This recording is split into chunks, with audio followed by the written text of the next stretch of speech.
आप तमाम लोगों को इस पावन पर्व की शुभ अवसर पर हार्दिक अभिनंदन हम करते हैं। और आज हम लोग जो यहाँ एकत्रित हुए हैं, हम लोग भली भांति जानते हैं कि हम लोग क्यों एकत्रित हुए हैं। आज यहाँ हम लोगों को एक जगह जमा होना, एकत्रित होना, इस बात का सूचक है कि यह जो पावन पर्व है, यह जो पावन पर्व है, हमको ऐसे ही नहीं मिला है। बहुत सारे वीरों ने अपना अपना फर्ज निभाया और हमें इस मुकाम तक पहुंचाया। तो दोस्तों, मैं कहना चाहूंगा कि आज जो हम लोग ये 15 अगस्त मना रहे हैं, स्वतंत्रता दिवस के रूप में इस पावन पर्व को मना रहे हैं। यह पर्व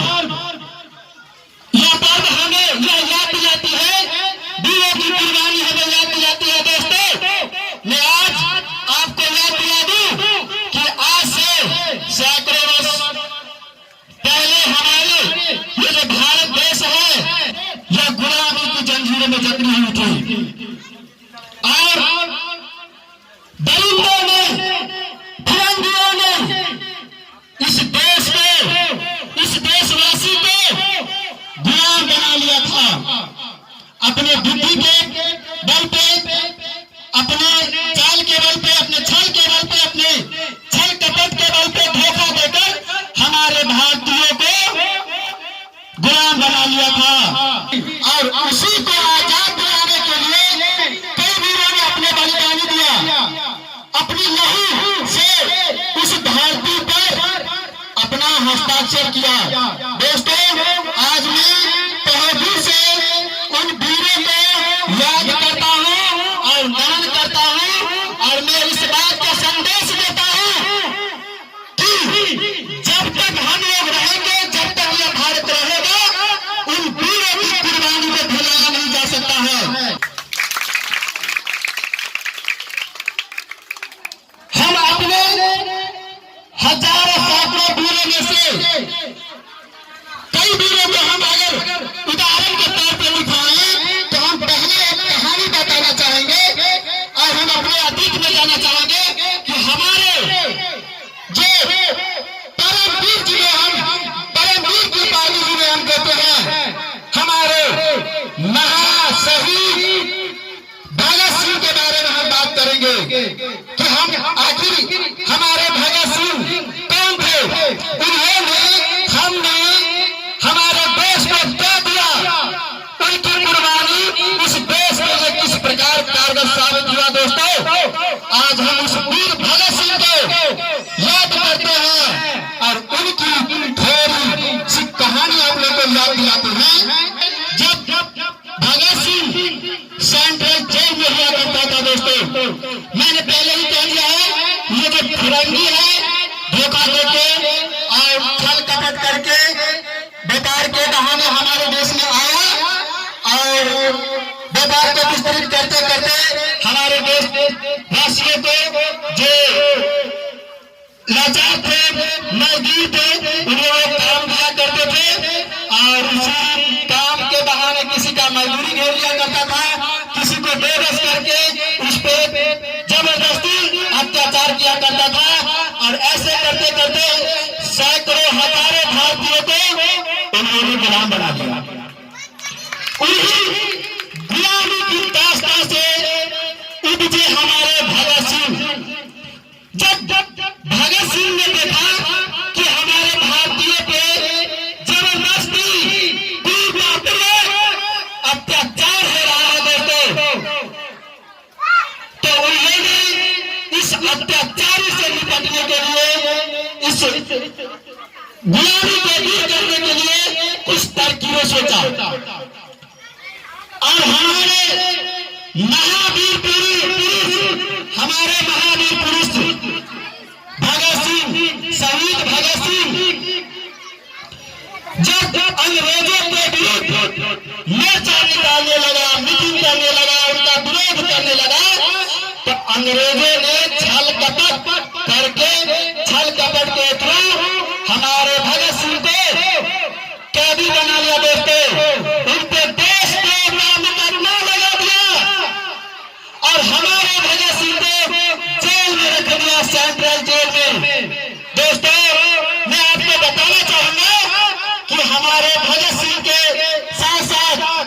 उनके मित्र, उनके दोस्त, उनका भाई महावीर पुरुष सुखदेव जी था। और राजगुरु को भी तो नहीं भुलाया जा सकता। दोस्तों, अब मैं इस कहानी के संक्षेप में लूंगा और अपने इस वीरता, भगत सिंह के वीरता, भारत के वीरता को प्रदर्शित करने की कोशिश करूंगा कि हमारे भारत, इस भारत देश में, हमारे भारत भूमि में कैसे कैसे वीर उत्पन्न हुआ, कैसे कैसे वीर पैदा हुआ, जिन्होंने अंग्रेजों को छक्का छुड़ा दिया और अंग्रेजों को ईंट से ईंट बजा दिया। दोस्तों, आज इस संदेश में आप सुनिए और इसे कभी नहीं भूलिएगा। इस ये हमें वादा कीजिए, संकल्प कीजिए कि हम अपने देश में जिस प्रकार हमारा देश इतनी लाचारी से, इतने संघर्ष के बाद आजाद हुआ है, सुख शांति चैन से आज हम जी रहे हैं। लेकिन कभी ऐसा भी होता दोस्तों, चाहे इस भारत को सांस लेने पर भी जीएसटी लगता था। आज हम जो जीएसटी दे रहे हैं, कुछ ऐसा भी लगता हमारे भारत के ऊपर जहां पे भारतीय को सांस लेने पर भी जीएसटी लगता था। दोस्तों, उसको हर चीज का कर्ज अदा करना पड़ता था। और उसी में से एक उदाहरण हुआ सितारा हमारे भगत सिंह है। दोस्तों, यह दर्द भरी दास्तां है, इसीलिए गौर से सुनिएगा, दिल को छू जाएगा।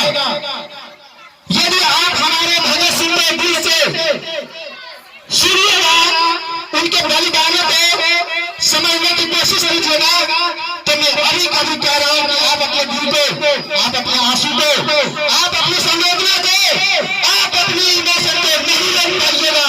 इतने दर्द के बाद हमारा देश आजाद हुआ। दोस्तों, जब हमारे भगत सिंह को सेंट्रल जेल में रखा गया, तो मैंने अभी भी क्या कहा, हमारे भगत सिंह का कोई अपराध नहीं था। हमारे भगत सिंह कभी कोई अपराध नहीं किया, कभी गलत राह पर नहीं गया, फिर भी उस पर देशद्रोह का मुकदमा लगाया और तरह तरह के इस पे मुकदमा लगा के हमारे भगत सिंह को फांसी की सजा सुना दी। दोस्तों, ये अंग्रेजी हुकूमत ने हमारे भगत सिंह को फांसी की सजा सुना दी और फांसी का जो डेट दिनांक रखा 22 मार्च 1931। जैसा कि मैंने आपको बताया दोस्तों कि हमारे भगत सिंह एक ईमानदार और सबके हित में सोचने वाले क्रांतिकारी थे। भगत सिंह के लिए हजारों प्राणों की बलिदानी एक बार में देने के लिए लोग तैयार था। इतना लोकप्रिय हमारे भगत सिंह थे। ईमानदारी का ये परिचय है। दोस्तों, जब हमारे भगत सिंह को जेल में रखा गया और उनको फांसी देने की बात चली, तो हमारे देशवासियों में खलबली मच गई कि भगत सिंह का क्या होगा। लेकिन मैंने जैसा कि अभी अभी कहा है आप लोगों को, ये जो अंग्रेजी हुकूमत, ये फिरंगी थे, सबसे बड़ा धोखेबाज थे, सबसे बड़ा चीटर धोखेबाज छलिया थे।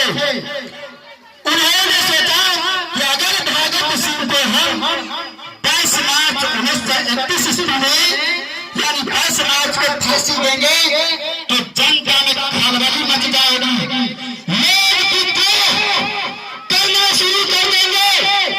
इसीलिए अंग्रेजी हुकूमत ने फैसला लिया, कि भगत सिंह को जिस डेट पर फांसी का जो तय किया गया था, जो दिन तय किया गया था भगत सिंह को, उससे 12 घंटा पहले ही फांसी दे दी जाएगी, ताकि अन्य क्रांतिकारियों को ये बात पता ही न चले कि भगत सिंह को फांसी दिया गया है या दिया जा रहा है। तो दोस्तों, हमारे भगत सिंह को 12 घंटा फांसी के डेट से 12 घंटा पहले फांसी देने की घोषणा कर दी गई। अंग्रेजी हुकूमत के द्वारा भगत सिंह को 12 घंटा घोषणा कर दी गई। अब भगत सिंह को बताया गया कि अब तुमको फांसी दिया जाएगा। तुम्हारे मन में कैसा विचार चल रहा है? थोड़ा गौर से सुनिएगा।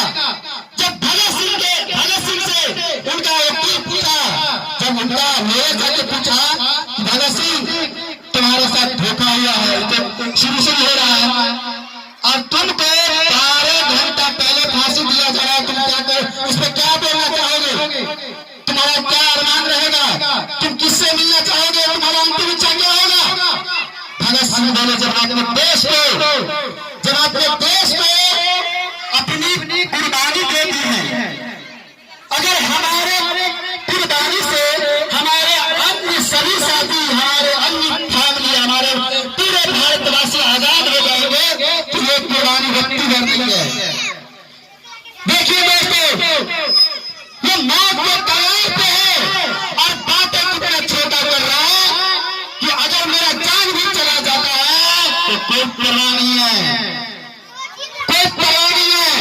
बस हमारी जान की कीमत हमारी देशवासियों की आजादी होनी चाहिए। अगर हम जान दे रहे हैं तो हमारे भारतीयों में क्रांति उठना चाहिए। तो दोस्तों, फांसी की जब तैयारी हुई तो जेल में एक वार्डन होता है, जेल में वार्डन होता है जो सारे कैदियों को हैंडल करता है, उनको सारा सूचना देता है। तो वार्डन का नाम था चरण सिंह। चरण सिंह ने जेल में आके सारे कैदियों को बोला कि आज सारे कैदी जल्दी अपने कोठरी में चले जाओ।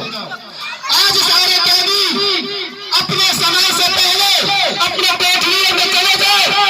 ये जेलर साहब का आदेश है। ये तो सारे कैदी को भी इस बात का आश्चर्य लगा भाई आज इतना जल्दी क्यों है, क्यों हमें कोठरी में जल्दी जाने के लिए बोला गया। तो सारे कैदी एक तो डरता था अंग्रेजी हुकूमत से, तो सब चलता गया, लेकिन सारे कैदियों के मन में क्या था? एक प्रश्न होता था कि आज क्या बात है कि हम लोगों को इतनी जल्दी कोठरियों में, यानी सारे कैदी को अपना अपना छोटा छोटा कोठरी दे दिया गया था और उसका सारे को नंबर वाइज रखा गया था अलग अलग कमरा में, जिसको हम कोठरी बोलते हैं। तो उसी कोठरी में जाते समय एक कैदी ने चरण सिंह से क्वेश्चन किया, प्रश्न किया कि क्या बात है सर आज इतना जल्दी? बोला ये मुझे नहीं पता, ये अंग्रेजी हुकूमत की आदेश है। सारे कैदी अपने अपने कोठरी में चला गया दोस्तों। फिर उसी में एक बरकत नाई रहा करता था, उनको बर्दाश्त नहीं होता था कि उनको सूचना मिल गया था कि भगत सिंह को 12 घंटा पहले फांसी की फंदे पे लटकाया जाएगा, फांसी दिलाई जाएगी, फांसी दे दी जाएगी। दोस्तों, तो जब बरकत नाई फुस फुस फुस करता हुआ जेल से इधर से उधर जा रहा था, क्योंकि उनको पता था कि भगत सिंह को 12 घंटा पहले फांसी दे दी गई है। तो दोस्तों, किसी ने बरकत नाई से पूछ दिया कि भाई आज क्या बात है, इतना सन्नाटा है जेल में? तो बरकत नाई को नहीं रहा गया, तो उन्होंने कहा कि भगत सिंह को, राजगुरु को और सुखदेव को उनके फांसी के डेट से 12 घंटा पहले फांसी दे दी जाएगी और ये बात किसी को नहीं पता है। दोस्तों, इतना सुनते ही जेल के सारे कैदी रोने लगे, उनके आंखों से आंसू बहने लगा कि क्या बोला तुमने, भगत सिंह को 12 घंटा पहले फांसी दे दी जाएगी। दोस्तों, सारे के सारे कैदी मजबूर थे, वो कुछ कर नहीं सकते थे आंसू बहाने के सिवा। वो जो कैदी थे उन्होंने कहा कि देख बरकत नाई, तू मेरा एक काम कर दे कि तू यहाँ का नाई है, तू सबका बाल काटता है, तुम सबके कोठरियों को देखा है, तुम्हें सबसे जान पहचान है, तुम सबको जानता है, तुम जाओ भगत सिंह के कोठरी में और तुमको जो भी चीज मिले वो लेके मेरे पास आना। दोस्तों, थोड़ा सुनिएगा, समझिएगा कि भगत सिंह को लोग किस प्रकार चाहते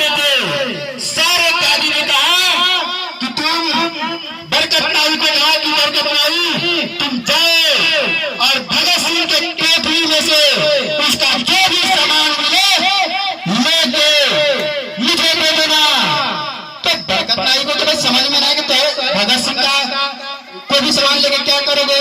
जैसे उसका शर्ट है, पैंट है, कंघी है, आईना है, कलम है, कुछ भी है, तुम ला के मुझे दो। तो कैदियों ने कहा दोस्तों कि मैं जब इस जेल से निकलूंगा, जब मैं इस जेल से निकलूंगा तो अपने देशवासियों को, अपने परिवारों को बता पाऊंगा कि जो भगत सिंह इस देश के लिए लड़ा है, जो भगत सिंह इस देश के लिए खुशी खुशी इस फांसी के पत्ते पे झूल गया है दोस्तों, मैं उनको याद करूंगा और मैं खुद को इस प्रकार गौरवान्वित करूंगा कि देखो मैं भी भगत सिंह के साथ उस कैदी खाने में था, उस कैदी खाने में था, उस गुलामी से भारत को आजादी दिलाने में मैंने भी भगत सिंह का साथ दिया दोस्तों। तो बरकत आई गई तो लालच आ गया, हो गया भगत सिंह के कमरा में और एक पेन लेके आ गया। जब पेन लेके आया दोस्तों तो सारे लोगों में, सारे कैदियों में आपसी विवाद होने लगा कि मैं लूंगा पेन तो मैं लूंगा पेन, क्योंकि ये पेन भगत सिंह का है, हमारे वीर पुरुष भगत सिंह का है, हमारे महान क्रांतिकारी भगत सिंह का पेन है दोस्तों, इसीलिए ये पेन मैं लूंगा। तो दोस्तों उस पेन को आपस में उन लोग, जैसे हम लोग कोई चीज को करते हैं ना कि भाई चलो ये कर लेते हैं 1 2 3 4 4 पैगा तो उसका ऐसे तैसे करके पेन का बंटवारा हो गया, लेकिन कहानी अभी बाकी है, इस कहानी को जान अभी बाकी है, इसीलिए गौर से सुनिएगा दोस्तों। जब भगत सिंह की मां, क्या सुनिएगा, जब भी एक मां की बात आती है और ऐसी मां, एक क्रांतिकारी की मां, जब उस क्रांतिकारी की मां की बात आएगी दोस्तों तो इस बात से स्पष्ट होता है कि ये पूरा का पूरा संवेदनशील से भरा होगा, बात से भरा होगा, क्योंकि ये कोई आम नहीं बल्कि एक क्रांतिकारी की मां भगत सिंह से जेल में जब मिलने देती है तो भगत सिंह अपनी मां को बोलते हैं मां, क्योंकि उनके मम्मी को भी पता नहीं था कि भगत सिंह को 12 घंटे पहले फांसी दी जाएगी, लेकिन इतना पूरे देशवासी को पता था कि 22 मार्च 1931 ईस्वी में भगत सिंह को 22 तारीख को फांसी दिया जाएगा, लेकिन ये घोषणा उनके मम्मी को ही पता नहीं था, उनके मां को ही पता नहीं था। लेकिन दोस्तों जब हमारे कोई रिलेटिव, हमारा कोई भाई, हमारे कोई दोस्त, हमारे बेटा, हमारे कोई भी रिलेशन होगा जो जेल में रहता है, तो आप समझ सकते हैं कि हम पे क्या बीतता होगा, हम कितना चिंतित होते हैं दोस्तों। रिलेट कर पाइएगा भगत सिंह की मां से, जो मां अपने क्रांतिकारी पुत्र से मिलने जेल में जाता है और वो पुत्र जिसको फांसी की सजा मिली है निर्भीक होकर खड़ा है, कैसे खड़ा है बोले तो निर्भीक होकर खड़ा है, साहसी का परिचय मेरा साहस का, देख मैं खड़ा हूं, मैं खड़ा हूं, देख भगत सिंह कभी झुकता नहीं, कभी झुकेगा नहीं दोस्तों। जब उनकी मम्मी वहां पे गई तो भगत सिंह ने कहा कि मां जिस दिन मुझे फांसी पड़ेगी तुम बताना, गांधो रोना जाएगा। भगत सिंह ने अपने मम्मी को, अपने मां को कहा कि मां जिस दिन मुझे फांसी पड़ेगी उस दिन तुम मत आना, क्योंकि मुझे फांसी की तख्ते पे झूलते देख के तुम रो पड़ोगे और तुम रोगे तो मैंने जो शहादत दिया है, ये कुर्बानी दिया है, मैंने जो सपना पाला कि हमारा देश इस बेड़ी से, इस जंजीर से, इस अंग्रेजी हुकूमत से आजाद होगा, ये मेरा सपना चूर हो जाएगा।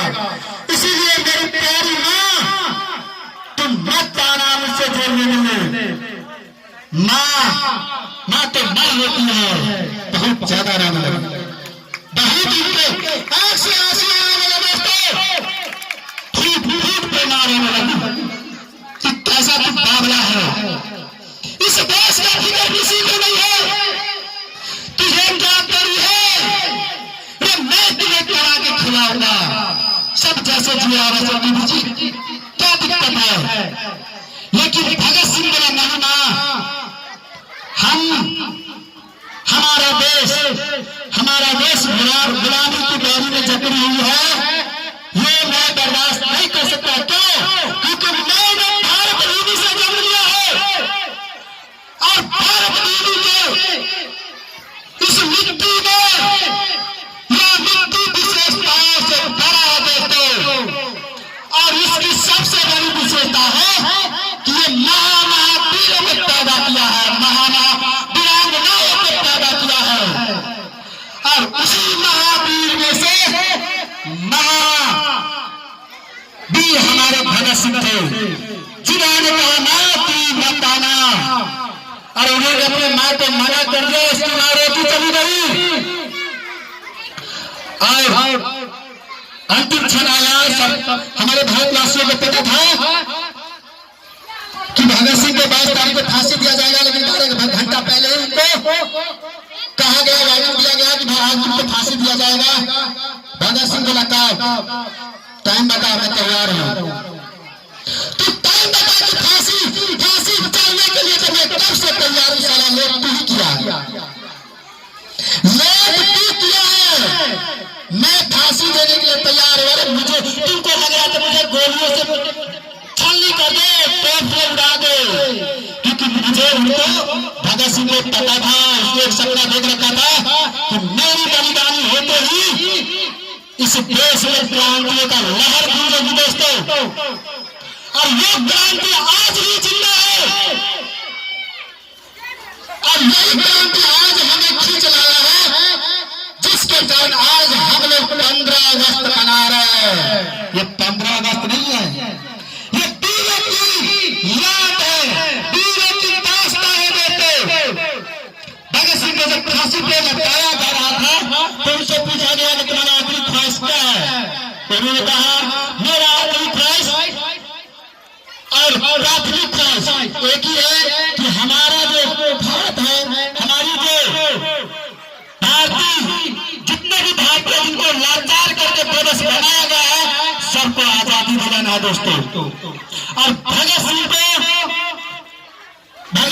एक ही ख्वाहिश रखा कि हम 3 दोस्त हैं, बस हमारा हाथ खोल दी जाए ताकि हम अंतिम क्षण तक तीनों भारतीय मिलकर इंकलाब का नारा लगा सके, और इंकलाब का नारा लगाते समय मेरा हाथ ऊपर की ओर होना चाहिए।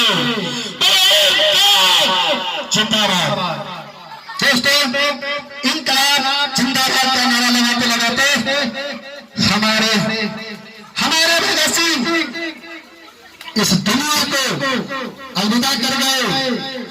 अपनी कुर्बानी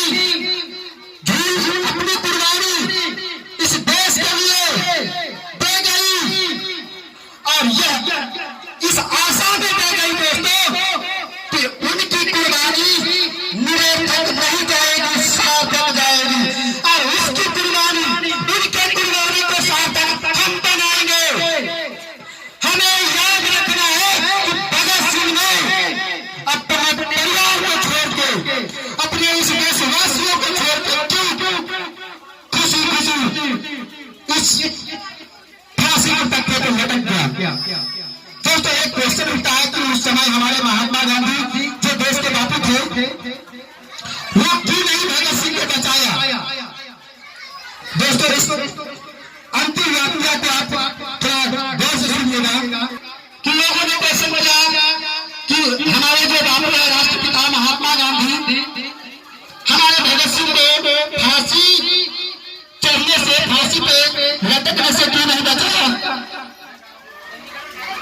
तो दोस्तों, उसका जब पता लगाया गया और देखा गया तो अंग्रेजी हुकूमत ने हमारे भगत सिंह से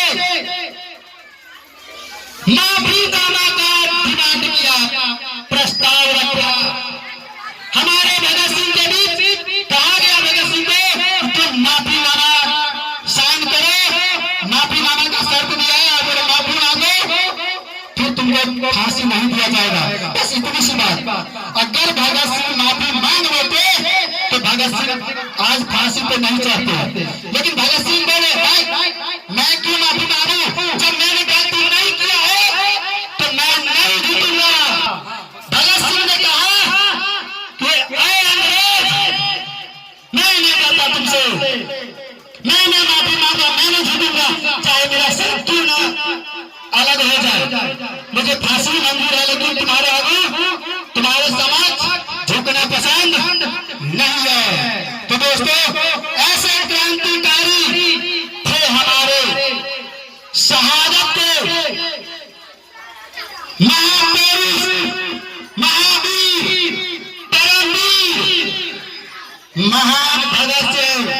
धन्यवाद। मैं आप लोगों से और मैं आप लोगों के समझ यह संदेश देना चाहूंगा।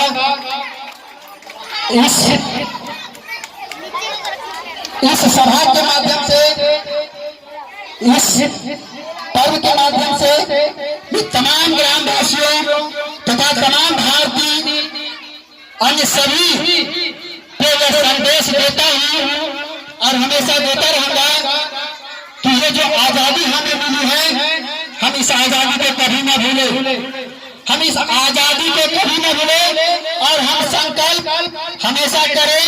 और आज एकत्रित होकर हम लोग संकल्प करें कि वीरों ने जो आजादी अंग्रेजों से छीन के हमें दिया है, उस आजादी को हम नहीं खोएंगे। तो इतना कहकर मैं अपने वाणी को विराम देता हूँ। धन्यवाद दोस्तों। थोड़ा जोर से बोलो। अरे भगत सिंह के खून को देखो, तुम्हारे खून में गर्मी नहीं आया?